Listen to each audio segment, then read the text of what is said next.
Okay everyone, so now we are learning the constructor. Whenever we are going to declare the class, in the class we are having different members. The first member is we are going to create the variables. So let us suppose that here we have declared the variable dim a as integer. Now this variable declaration is called the data member or the attribute. In the class, we are also having the declaration of various procedures and the functions. Just like here we have created the procedure sub Ankit. This is the name of procedure. Then afterward ending with the end sub. Such procedure and the functions are called the member function or the behavior. So attributes and behavior, or we say data member and the member function, these are the members of the class. Now here we can see that we are having the variable a. What is initialization?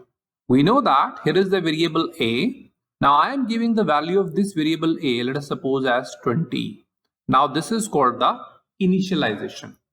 And now if I am doing this initialization with the help of some method, then that is called the constructor. So we can say that constructor is a special method which is used for initialization.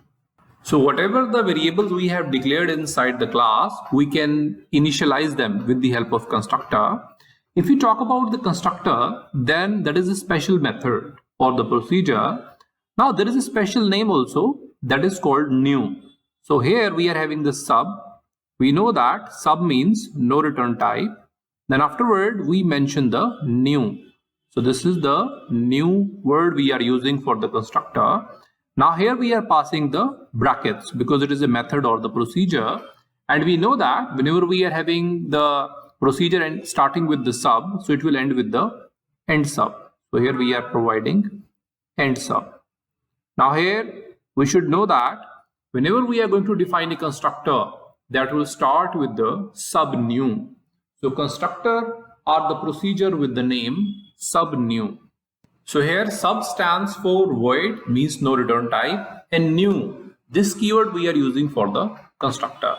We know that whenever the class is created, we cannot access any of the member directly. To accessing the member of the class, we need to create the object. In the .NET we called the object instance. So instance should be created or the object should be created for the class. Whenever we create the object, at the same time, constructors are automatically called. Means we don't have to call the constructor. Whenever we just make the object, at the same time, constructor will be called.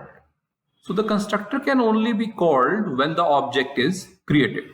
There is no other method by which we can call the constructor directly. But yes, constructor can be called explicitly by the other constructor.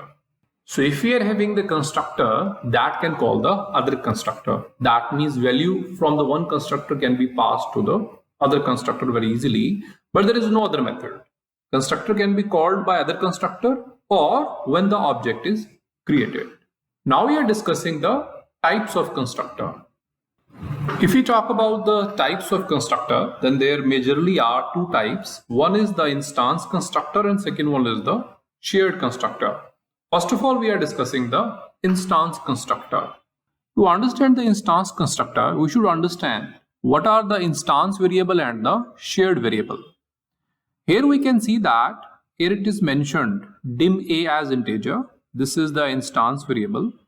If I am mentioning shared before that, now let us suppose that shared b as integer. Now this type of declaration is called the shared variable. So if we are declaring any variable normally, just like dim a as integer, dim b as double, then dim c as string, so such type of variables are called the instance variable. And whenever we are using the keyword shared before that, such type of variable are called the shared variable. To understand the difference between instance and the shared variable, let us suppose that we have created the two objects. One is the obj1 and second one is the obj2. So these are the two objects we have created. If we talk about the instance variable which we have declared, this instance variable can have different values. Means if we talk about a, now in the object 1 it may have the value 10, in the object 2 it may have the value 20. So that is perfectly possible. But if we talk about the shared variable B will always be having the same value. Let us suppose that the value is 5 in the object 1, so it will remain the value 5 in the object 2. So there are two types of variable. One is the instance variable, which may have different values with a different object. But other type we are having is the shared variable. These shared variables are shared with all of the objects. So if I am creating multiple objects, they all will be having the same value. So these are the two variables, and based upon that, constructors are created: instance constructor and the shared constructor. So if we talk about the instance constructor initialize the instance variables. So the constructor who are initializing the instance variable are called the instance constructor, and constructor who are initializing the shared variables are called the shared constructor. So talking about the instance constructor, they can initialize the instance variable. Now we know that instance variable can have different values with the different objects, but the instance constructor can also access the shared variable. We should understand that these are two different things. One is the initialization and one is the accessing. Initialize means we are declaring the value. Just like we are providing some value to the instance variable, that is perfectly possible with the help of the instance constructor. But if we talk about the shared variable values can be used. That means in the instance constructor, if you want that the shared variable value can be used, that is perfectly possible. So you can access the value, that is perfectly fine. But initialization of shared variable will be done by the shared constructor. So here instance constructor initialize the instance variable. It can also access shared variable if required. In the instance constructor, we may pass the parameter, and that is called the parameterized constructor. So the instance constructor can have parameters, which is called parameterized constructor. In the instance constructor, there are two possibilities. One possibility is that we are simply writing the sub new, and here in the bracket we do not pass anything. So that is the default. So sometimes we say it as the default constructor, where we are not going to provide any of the value. But if we are going to provide certain value here, let us suppose that in the new, in the bracket, we are accepting any of the value or the parameter we are passing. That is called the parameterized constructor. So that is the second way. So instance constructor can be of further two categories.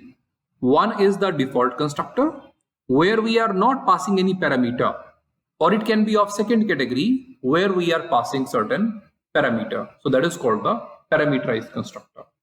Now we are learning the second type of constructor, that is the shared constructor. As the name signifies, shared constructor, so it is going to initialize the shared variables. And we know that shared variables are those variables whose value remains same for all the objects. So shared constructor is going to initialize the shared variables. If we are going to create the shared variable, then we are going to use the shared keyword. Similarly, if we are going to use the shared constructor, we need the shared keyword. So here it is created with the shared keyword. So the important thing about the shared constructor is that they are created with the shared keyword and they can initialize the shared variables only.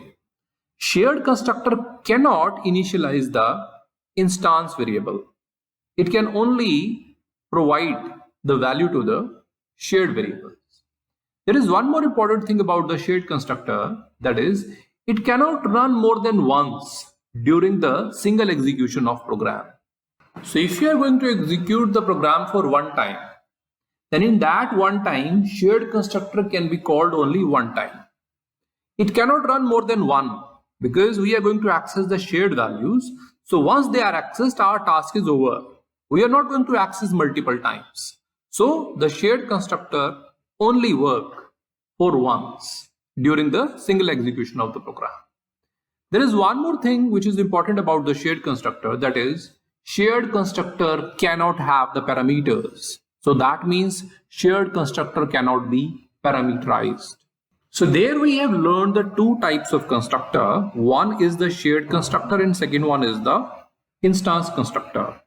We know that whenever we create multiple objects, now if the variable value remains same, that is called the shared variable.